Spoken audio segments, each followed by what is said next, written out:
Rarely on the market.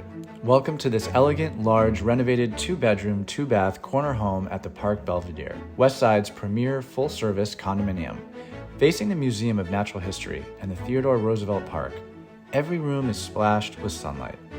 Facing protected east and south city views. This unique layout is wonderful for entertaining, with 9-foot ceilings and a corner living room featuring a wall of 6-foot windows spanning 40 feet. The spacious primary bedroom has an ensuite renovated bathroom and massive walk-in closet. The sunny south-facing guest bedroom has a large closet and is split from the primary. Both bedrooms have city-quiet windows for an extra tranquil experience.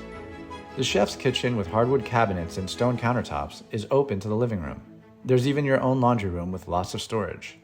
This Upper West Side location cannot be surpassed with all of the West Side's best restaurants and shopping, including Zabar's, Fairway, and Citarella, Central Park, the new Equinox Fitness, and Pure Yoga, and all public transportation. For more information, contact Joe Truglio with Brown Harris Stevens.